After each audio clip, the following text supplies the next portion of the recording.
shit, and some great things can happen, man. So let's talk about.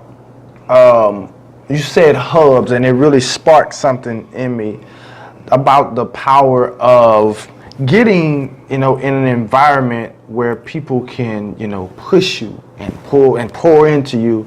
Cause for us sometimes growing up, we were just you go play the drums, sit up and play the drums. It wasn't a question kind of asked like, what else can you do, or pulling on you or pulling on you. You stay in a child's position, you stay over there, you get these drums, you do that or whatever like that. I love the foundation that we had, but there were some questionable things that as a kid that we didn't know, but now we looking back, it's like, okay, we want to make sure we don't do that, because that was kind of. So just talk about the power of having a hub or accountabilities and responsibility people around you. Yeah, because you can't see everything that's inside of you. There's just no way. There's no way that you can identify every single last thing that you have to bring to this earth. There's a group of 3 people who know that: the Father, Son, and the Holy Spirit. Come on. They're the only ones who know it completely. Exactly. Right? But the way that works in our lives is that sometimes you have to be in front of somebody that sees something else inside of you. I've always believed this. Les Brown taught me this. He said, sometimes you got to believe what other people see inside of you before you can believe it yourself. Yeah. And it may not be believing all of the gifts and talents that you have, but then somebody sees enough to say, hey, you can do this. Boy, get over there and play this song. You can sing this. Boy, get over there and do this thing. Go after this.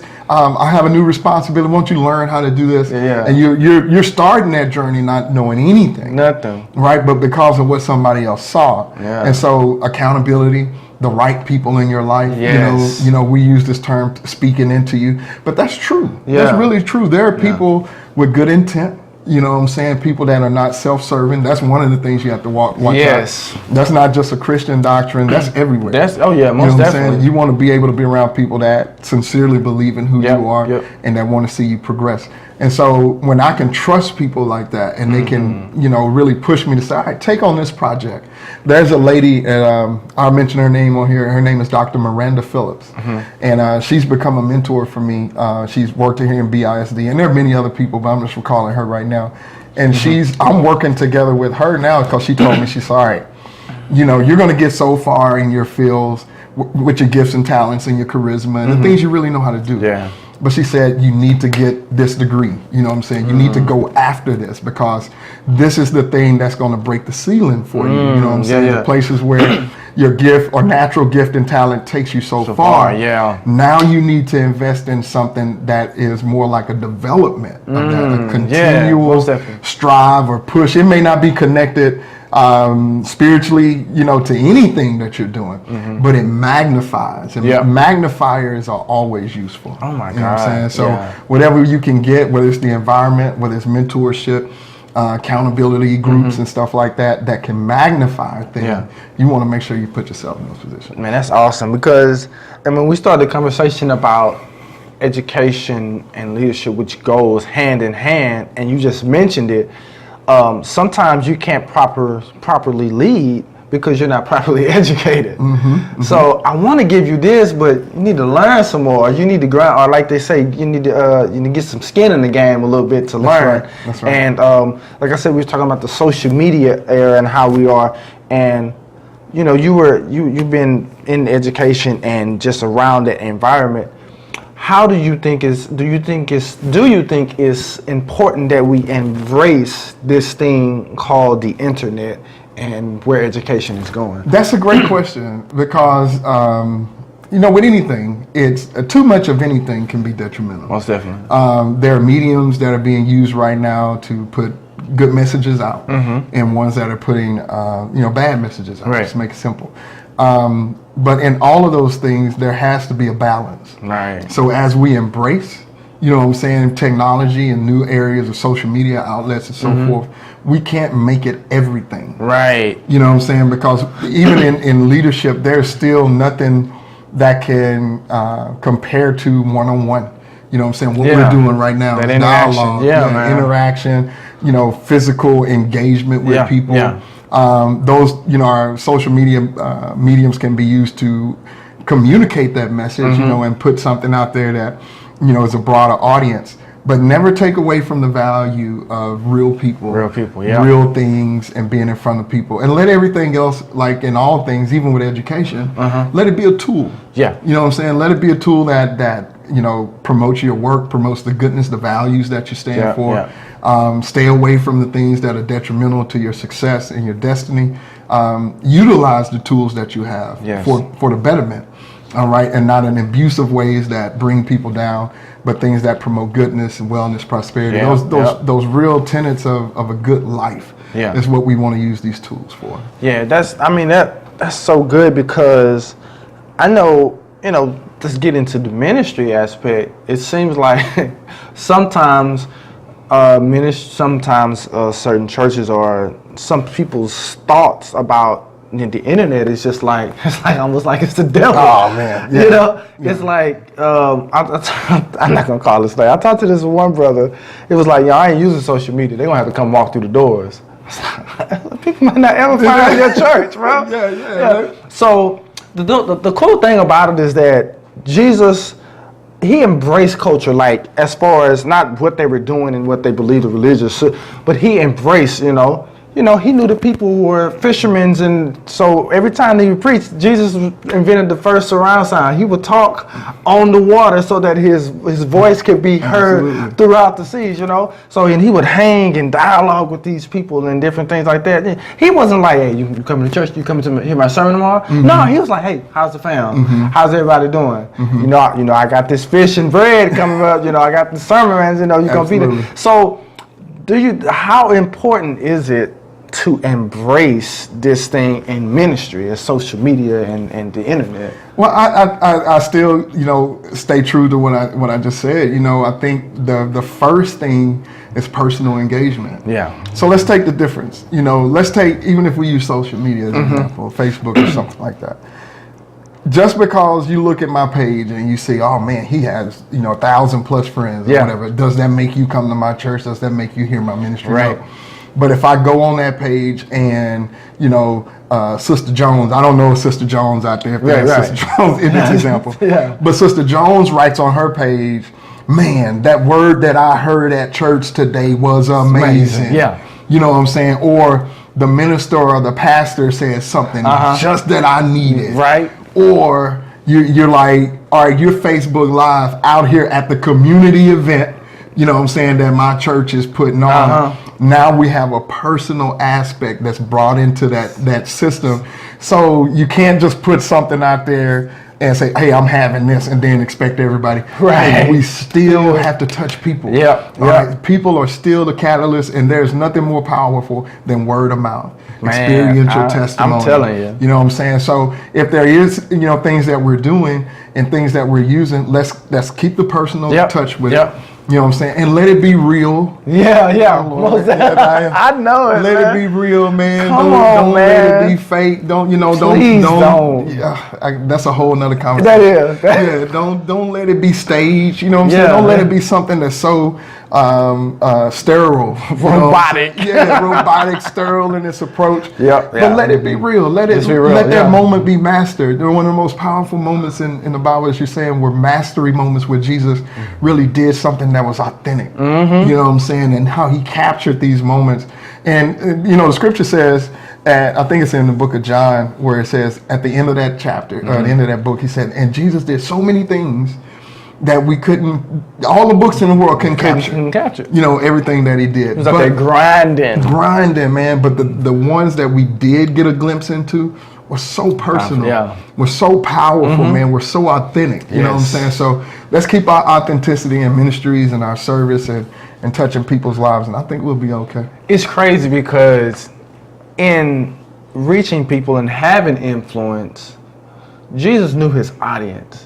And that goes back to education, Like I said, when we're talking education, we're not just talking about going to a formal school and stuff like that. We're just talking about learning in life. It's just simple stuff. Balancing a checkbook and all these things, financial literacy and everything. That's a whole nother other topic.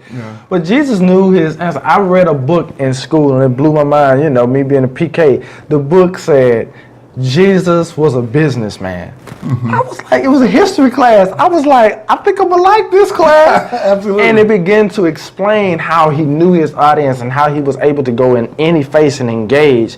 And that, of course, you have to tap into who you are and how you're wired. I think that's another thing too, because you were talking about your passions and stuff, and that's just getting educated on yourself. Now, as you grow, these things may change. You know, there's certain things a little younger, a few years younger, I used to eat and I was like, ugh, that's nasty. Get that out of my face. And I think we have to be conscious of the transitions and the shifts in our life to be able to say, okay, I like this, but I feel like I should be doing this. And like you said, bringing that merger of the two. I mean, that's so insightful, man. You know what I'm saying? Because life changes. You know, the scripture says when I was a child, I spake as a child. I thought as a child. I approached life in a different way. But as I've matured, you know, now I speak as a man. I think as a man. You know, it took the revelation that, you know, David said, I once was young, but now I'm old. But in that transition, I've learned. I've never seen the righteous forsaken. That's a revelation that he had to come to after he's aged. So transition, changes, growth, be ready for sudden changes. You know, just real brief in our personal testimony, my family and I, we born and raised in the area, Silsbee, Texas, you know, Smoke Town. Fall now, baby. You know what I'm saying? 77656. Don't be hating. You know what I'm saying? Stay champs. I know, Two times. Two times stay champ. So we moved away for a while, and this is the fourth year that we're back in the area. And it's amazing the perspective that we have now as adults coming back to the area, you know what I'm saying, brand new opportunities. But that took walking away from a whole bunch of stuff. I mean, a real drastic change in mentality, a pursuit of something that was a little bit more grounding for us, not just this, you know, unbridled ambition for something. Some of it we didn't even want. You know what I'm saying? I was like, no, my life is comfortable over here. I'm good. You know, I'm in the city. I'm in the lights. This is my flavor. I'm digging it. And then I was like, nah, you know, I need you to go back. There's something else over here. I want to go back. You don't want to go. I was kicking and screaming. I'm telling you. Trust me, brother. I know. Clawing and all of that. Nothing against where you come from. Just that, hey, man, this is just something that I don't want to endure, transition that I don't want to face. But if you can face change, you know, face the differences, find the connectors, you know what I'm saying, and bring those things together, and it always works out for you. It always works out. Man, this word keeps coming up, and I love this word, transition. And we talked about how moving away. You good, brother? You got some water right there if you need it. Appreciate it. Moving away and coming back, man. Me and my wife shared this. I did. She didn't know I was gonna share it. She was like, "You gonna share that?" I was like, "Yeah, I think God is telling me. I think I need to do that." She was like, "Okay." You know, that's God. I can't sit. Let's do it. So we moved. You know, moved away. And we were gone for 2 years. Man, it was so similar. It's just crazy. That's how I know it's a God thing, man. And we came back, but this is what I said. I said, I will live in a ditch before I move back to my hometown. And guess what? I moved back to my hometown. And you didn't even have to live in the ditch. It's like, look, I looked out for you. It was like, how you look out for? Did you get in the ditch? Yeah, I know. You don't even have to do that part. I skipped that part. And it's crazy because it's almost like we moved to a new city because we're new people. We're different. Like you said, your perspective on life is good. And we're chilling right here in Beaumont and just, you know, some things suck. Walmart closed at 12 and stuff like that. You know, little small stuff like that. Why does every restaurant close at 9 o'clock? But you know, you gotta adjust. You know, in the city, everything's open to whatever. But to make that transition and say, you know, I'm a different person. This is going to be different, and where God, you know, I'm going to say yes to God, and we got to probably just nail it all and drive it home on that, to saying the yes to God, you know, and you know about when in the story about Jehoshaphat, and they like on the other side of the mountain say, "I want you to just praise God." Just imagine when they didn't say yes to God. Man, saying yes to God is one of the most powerful things you can do. Yeah. It's the scariest thing. It ain't comfortable. It's not comfortable. It don't make sense. But it's the most beneficial. It is. We were sharing the story at Beaumont United. I teach a Bible study over there on Friday morning. So if y'all listen to this, BU? Yeah, BU, Beaumont United Timberwolves, along with the other work we do, but that's been rewarding for me. I've done that since I've been back in the area. So it's at least 3-4 years on Friday morning, Miss Malone and the group over there. But anyway, the message Friday morning was this. It was when Samuel was serving Eli, the prophet in the Old Testament. They went to sleep, okay? And Samuel heard a voice. He was like, man, somebody saying you called me? He went in and said, Eli, is that you? Eli like, no, man, I'm sleeping. That wasn't me, bro. 3 times this happened.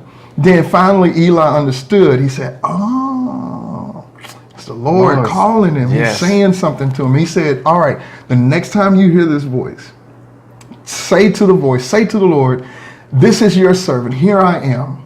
All right. He was saying yes to God. He taught him. And we have to be taught how to say yes to God. Yep. Some impulses, some things that are really pulling on our heart, even some challenges when we're challenged to change. Yeah. All right. It's not always that God is trying to take something away from you. No, you know what I'm saying? No. But he may be challenging you to change. Yeah. He may be challenging you to make a decision. Yeah. One decision that'll put you over. You know what I'm saying? That'll open up a door that'll help you realize something about yourself. Yeah. That'll help you realize something about God. And you think a self-revelation is an empowering thing. Man, let me tell you. You start finding out about God. Man, let me tell you. I'm telling you, man. And when you start knowing about him, even versus yourself, man, you get into some adventure in your life that you are just beyond your wildest imagination, man. Because transition is scary. Because it's closing one door, standing in the hallway and looking toward another door that you have no idea what it's going to look like. It's so scary, but it's so necessary. It's necessary, man. You never get anywhere if you just keep riding on the interstates. Transition, my wife put it like this. We were at one point in ministry talking about transitions, and she used these road signs as good practical, visuals for to get this message across. Yeah. And so on the road, there are a whole bunch of signs. There are detour signs. There are, speed limit signs. There are dead end signs. All of these signs are designed to get you to a place. If you just ride the thoroughfare, I-10 can't take me to my house. It's part of the journey. Nope. Right? Yeah. But I have to get off on the side street. I have to listen, look at the sign that says, hey, exit on this road, get down here, make this turn, do blah, blah, blah, and it gets me to the destination. Yeah. So if people think that you're going to ride the thoroughfare all of your life, the Autobahn, the 610, the I-10, whatever it is, that main drive that gets you wherever, that's not true. Get you in proximity, definitely. You know what I'm saying? Get you into the city. But I-10 doesn't run right in front of your house. Nah. You know what I'm saying? You got to get off and make some detours, some turns, and those are transitions in life. Those are the ones that actually bring you to the place where you reside, where your safety is, where your blessing is. So we got to embrace transition and change, man. God can get us there. Man, and the thing about it is, it's so many people waiting on your yes. It's so many things to be uncovered and so many opportunities and people. So Deion Sanders didn't know that he was waiting on you to answer that question. But God knew. God knew. You didn't even know. You was like, no. Nobody I'm looking around. Nobody gonna answer that? Smoke towel in the house. You know what I'm saying? And for real, like you represented God. You represented your future family, and you represented all of that. You know what I'm saying? All of that was in there. Within that moment. And people are waiting for your gifts, your talents, your the way you talk, your swag, your dress, whatever, the hair you don't have. Ball lives matter. You said ball lives matter, bro. We kind of suffering with that wind out there, but you know what I'm saying? But the power of you saying yes, man, people are waiting on you to say yes. People are waiting on you to start that business.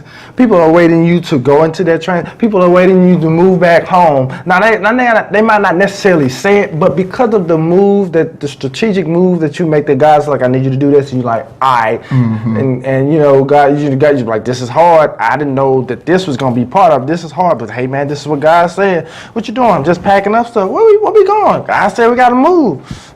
Okay, and it's cool to make sure you have that person with you, even if they don't understand that they're with you. But like, I don't understand this. But if God said to do it, I'm with you. Yeah, and I like that, man, because at its face value, you know, saying yes is empowering. Saying yes is all of those good things. But we have to spend time to know God, to trust Him. Yep. You know what I'm saying? Because I don't say yes to people I don't trust. Right. You know what I'm saying? I'm not giving everything a lot of times to folks I don't know. Right. You know what I'm saying? I want to be able to know the good intention of a person, the goodwill, the end result. Yeah. Yes, and key based off on that, you know, a lot of people use Jeremiah 3:11. Is one German? It's on down in there somewhere. Yeah. I know the scripture, but Right. these are the plans. 29:11. 29:11. I Yes, was sir. missing part of that. 29:11. I know the plans. I know the thoughts. I know the things, the expected end. You got to hone into that. Yeah. And have a huge amount of trust to say, God, I know you'll never leave me nor forsake me. I know you're not going to lead me down a path of destruction. Yeah. I know you're not looking to make my life worse. Right. Yes. You're not really. I mean, if you tell me to do something, it could be a challenge. Yeah, it could be hard. He loves us. Yeah, but He loves us. This past year, I was telling my wife, I said, listen, you can bring the smartest person in front of me that can tell me something about everything, but I don't care. Nobody in this world can tell me that God doesn't love me. Come on now. I don't care. I will not listen to you if you come and tell me by. If you don't leave, I'm gone. Yeah, there's not a word, phrase you can string together to tell me that God doesn't love me, man. Wow. He loves me. He loves you.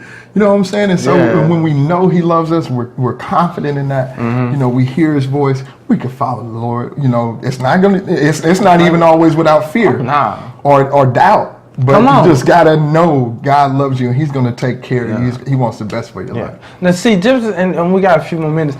Just because you have fear doesn't mean you don't have faith. But your faith tells your fear where to go. Oh man, that's good. Fear, you gotta go. Yeah. How you doing? All right, bye. Yeah. You know where you need to go. You know the place in my life, and it ain't right here, so you need to go. Yeah. Because those voices, it's a daily grind. Those, you know how they said the little angel and devil. That's real. Yeah. That's every single day. You know. Should I pray for him or should I punch him in the face? You know what I'm saying? He's talking down on me. You know, he trying to manipulate on. He trying to insult my intelligence. Should I lay my hands on him or should I lay my hands on him? Or whatever it may be. And it might not be that severe or that intensive or whatever. But those daily conversations with yourself and yourself, aka the enemy, is real. Yeah. You know, my strategy and what the truth of it is, what the scripture says is perfected love. That is. Cast out all fear. Come on. You know what I'm saying? And it doesn't mean that you're not going to be afraid in some situations. Right. But with love, what happens is you develop courage. All right? And courage is really what gets you into a place when fear is inevitable. I mean, there's something in front of you that you can be very fearful of. But courage, you know, it pushes you. You know what I'm saying? I'm brave enough. You know what I'm saying? Some people got to be brave enough to be afraid. Come on, do it afraid. Do it afraid. Do it afraid. That's it. It's out there. Yeah. Do it afraid. You know, courage is that thing that says, "Oh man, I don't know this all." You know, there's a huge reservation in my heart, but courage is going to allow me to move forward. My faith now can be enacted for other things: love, strength, insight, stuff to get you through that hard point. So most definitely, do it afraid, man. So man, we got a few minutes. What would you say, or just talk to our audience about honing into what we talked at the beginning of that mixture of passion and purpose? We didn't bring it out like that, but that's what it is, the passion and purpose, and how education is kind of like a center line in it that is just all up in that nice gumbo mix. Gotcha. And how you can use education to build that business or to become an entrepreneur. And education can be used as a tool to open up doors that, you know, you probably never would have seen. I say it like this, you know, in these last couple of minutes, that purpose is the role you play in the big picture. You know, it's not the sum total of everything. It's not, you know, saying you get to the end, you're like, oh, this is my purpose. But purpose is really understanding that part that you play in all of this. And the only way you can know the part that you play in it is to give that purpose to God. There is a way that seems right. All right, maybe you feel like you don't need education. But then it says at the end of that way is death, it's destruction, it's an incomplete picture. So as we know that God has given us purpose to be a part of the greater picture, which is to bring all men to their best self, to bring all men into salvation, to affect our communities and to affect our systems, our government, whatever it is. Play a part in that. You know, let's be more active to get involved in the change that we want to see, the change that we know needs to be. You know what I'm saying? So purpose is a part of that. Education is just a part of, like you said, part of that gumbo that you put in there that makes it all come together. So I say maximize, inject, you know, like 10 cc's of just divine favor and purpose into that, your education. Watch God maximize it. And I think we'll be living around and being people that are really 10 times better. You know what I'm saying? And really contribute to the world that we live in, man. Yeah, man. We got a few minutes, and then, one of the things we hear this a lot is, you know, embrace the process, you know, or you know, don't try to run from the bumps in the roads, because we mentioned failure, and I was at a service one time and I heard a speaker say this: is that when you mess up and you fail, just because you fail, you're not a failure, but you're a learner. And this is lady, Miss Tammy Mitchell. She was a student. I was advising her as a student there at LIT, and she wrote a quote for me. She said, "Nothing beats a failure but a trier." Rewind. But she said like this. She said, the only thing that beats a failure is a trier. I was like, what? That's a bumper sticker. I didn't get a t-shirt. I'm telling you, man. Miss Tammy Mitchell, if you out there listening, I have it up on my computer. Wow. The only thing that beats a failure is a trier. You know what I'm saying? So don't be afraid. Get out there, take a risk, try, put yourself out there, and something great to happen. Look, man, I sure appreciate you. This has been so rich, my brother. You got to come back, man. Absolutely. And, man, I thank y'all for our very first episode of you the first one, man. Direct Dialogue, man. I want to thank you for my brother again, Christopher Williams, holding it down. Look out for him. I'm gonna put your hashtags and everything in there so they can stay up to date with you and all the things that you have going on. And I'm looking forward to the new transition that you just told me about. That's gonna be amazing. But thank y'all, and look for us. You know, we're gonna try to post these weekly. Hopefully, y'all pray I strengthen the Lord, because this has taken something totally different. But it's Direct Dialogue, and I'm your boy Vince W. Matthews.